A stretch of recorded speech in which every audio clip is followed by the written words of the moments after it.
நாடு முழுவதும் 3 விதமான வங்கிக் கணக்குகள் முடக்கம் செய்வதாக ரிசர்வ் வங்கி அறிவிப்பு. நாடு முழுவதும் 3 விதமான வங்கிக் கணக்குகளை முடக்கவிருப்பதாக ரிசர்வ் வங்கி அறிவிப்பு. வங்கிக் கணக்குகளை நுகர்வோர் சரியாக பயன்படுத்தவில்லை என்ற புகார் உள்ளதால் பயன்பாட்டில் இல்லாத கணக்குகளை ஜனவரி 1, 2025 முதல் முடக்கப் போவதாக ரிசர்வ் வங்கி அறிவித்துள்ளது. இதன்படி 2 ஆண்டுகளாக வங்கிக் கணக்குகளை பயன்படுத்தாத கணக்குகளை முடக்கப்படுகிறது.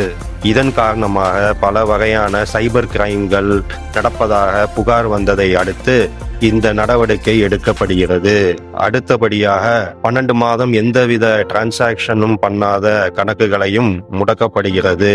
ஏனென்றால் அது செயலற்ற கணக்காக மாறிவிடுகிறது. இந்த கணக்கை மறுபடியும் பயன்பாட்டிற்கு கொண்டு வர வேண்டும் என்றால் சம்பந்தப்பட்ட வங்கி கிளைகளை அணுகுமாறு ரிசர்வ் வங்கி தெரிவித்துள்ளது.